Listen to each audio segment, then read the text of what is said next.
Là, de la voix. Bon, je vais vous apporter. Il semble que c'est une fille aussi. Je vais vous apporter le message ce matin qui s'appelle Voici l'enfant de Dieu, ce qui est évident dans la période dans laquelle on se trouve. Ce message va être constitué de 7 points. Et nous allons commencer par. Voilà, je vais vous lire le message qui a été préparé par Albert. Je n'avais pas besoin de chercher le passage spécifiquement dans vos livres pour ce matin. Donc ce matin, nous sommes à quelques jours de Noël, comme on le sait, et je voudrais vous partager avec vous un verset qui est bien approprié à cette période et qu'on a déjà lu tout à l'heure. C'est pour dans Luc, le verset 11. Aujourd'hui, dans la ville de David, il vous est né un sauveur qui est le Christ et le Seigneur. Et également avec ce verset, nous ferons un parallèle avec le passage qui se trouve en Jean 1, le verset 29. Le lendemain, il vit Jésus venir à lui et dit : Voici l'agneau de Dieu qui ôte le péché du monde. Il y a des moments et des lieux qui marquent nos vies. Il y a aussi des jours où la présence de Dieu se révèle avec une clarté particulière. Peut-être vous souvenez-vous du premier Noël, où vous avez compris que l'enfant né dans une étape, il y a un peu plus de 2000 ans, était le Fils de Dieu, envoyé pour sauver le monde. Peut-être est-ce alors d'un culte, peut-être d'une lecture biblique, ou d'un moment de prière durant lequel votre cœur a été touché par la grâce de Dieu. Dans le récit de la naissance de Jésus, que nous retrouvons dans l'évangile de Luc, chaque détail est important. Qu'il s'agisse de Bethléem, de la crèche, des bergers, l'étoile, et surtout cet enfant, Jésus, qui est né, qui est le centre de tout.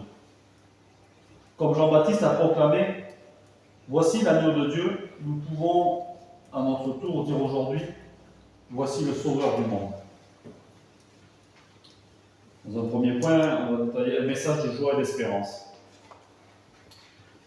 Luc, chapitre 2, versets 10 et 11, on lit : Mais l'ange leur dit : Soyez sans crainte, car je vous annonce la bonne nouvelle d'une grande joie qui sera pour tout le peuple. Aujourd'hui, dans la vie de David, il vous est né un sauveur qui est le Christ le Seigneur. Noël, c'est la célébration de l'accomplissement d'une promesse vieille de plusieurs siècles. Les prophètes comme Ésaïe avaient annoncé la venue d'un sauveur, et on le trouve en Ésaïe 9, versets 5 et 6. Cette promesse s'est réalisée dans la naissance de Jésus à Bethléem. Les anges ont proclamé cette nouvelle aux bergers, des hommes saints, montrant que le message de Noël est pour tous et sans distinction. La joie de Noël ne repose pas sur les cadeaux, les décorations ou les repas, même si toutes ces choses sont agréables, mais sur la venue de Jésus, l'enfant de Dieu, qui apporte l'espérance d'une vie transformée et d'une relation restaurée avec Dieu. Prenons un moment pour méditer sur la promesse accomplie en Jésus et posons-nous une question. Comment cette réalité change-t-elle notre vision de Noël ? Comment pouvons-nous partager cette joie avec ceux qui nous entourent et surtout ceux qui traversent des moments difficiles ? Ces personnes-là sont nombreuses actuellement. En deuxième point, il y a un appel à regarder vers Jésus. En Luc, toujours en Luc, chapitre 2, versets 15 et 16, quand les anges les eurent quittés pour retourner au ciel, les bergers se dirent les uns aux autres : Allons jusqu'à Bethléem et voyons ce qui est arrivé, ce que le Seigneur nous a fait connaître. Et ils y allèrent en hâte. Les bergers ont réagi avec foi et empressement à l'annonce de la naissance de Jésus. Leur attitude est un exemple pour nous. Entendre la parole de Dieu et y répondre par l'action. Noël est une invitation à tourner nos regards vers Jésus, à le reconnaître comme le centre de notre vie et de notre foi. Jean-Baptiste, en désignant Jésus comme l'agneau de Dieu, voulait diriger l'attention des gens vers lui, l'agneau. Il ne voulait pas que la foule qui l'écoutait garde les regards sur lui. Au contraire, il voulait que cette foule regarde celui dont il n'était pas digne de délier ses souliers.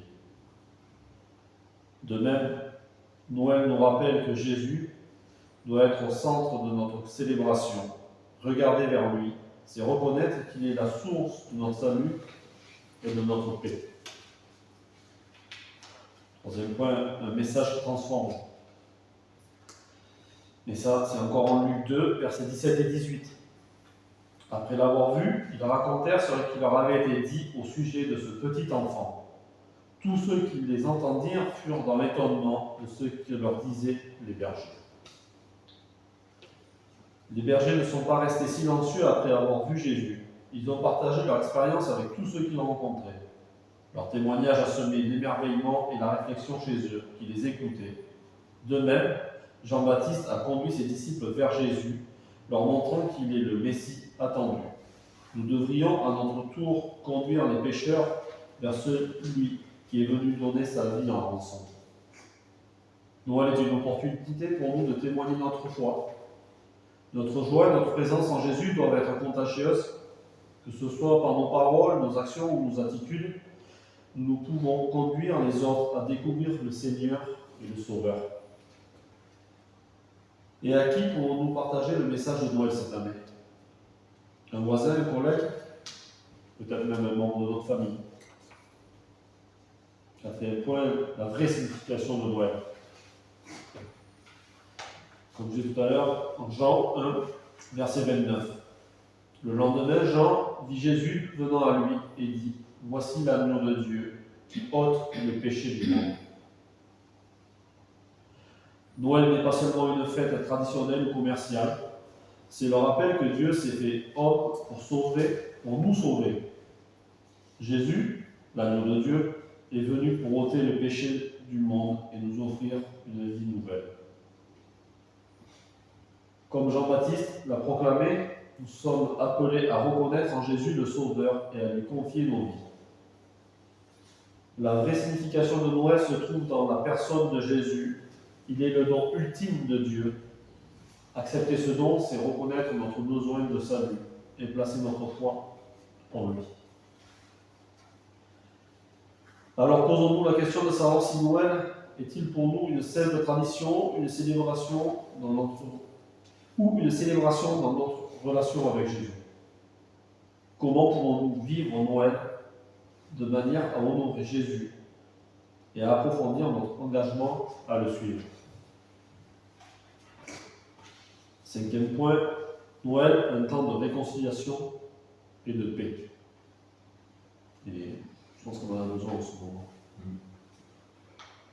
En Ésaïe 9, versets 5 et 6, nous lisons « Car un enfant nous est né, un fils nous est donné, et la domination reposera sur son épaule, et on l'appellera admirable, conseiller, Dieu puissant, Père éternel, Prince de la paix. » La naissance de Jésus est annoncée comme l'avènement du Prince de la paix. Noël est une occasion de rappeler que Jésus est venu pour réconcilier le pécheur avec Dieu et pour apporter la paix dans nos cœurs, nos familles et nos églises. Dans un monde marqué par les divisions et les conflits, Noël nous invite à être des artisans de paix, à pardonner et à nous réconcilier avec ceux qui nous entourent. Jean-Baptiste a préparé la voie du Seigneur en appelant les gens à la repentance. En Matthieu 3, verset 2. De même, Noël est un moment pour examiner nos cœurs, demander pardon de nos fautes et chercher à rétablir les relations brisées. Y a-t-il des relations dans notre vie qui ont besoin de réconciliation? Comment pouvons-nous faire le premier pas? Comment pouvons-nous encourager la paix dans votre entourage, votre famille, votre travail, à l'église, pendant cette période de Noël?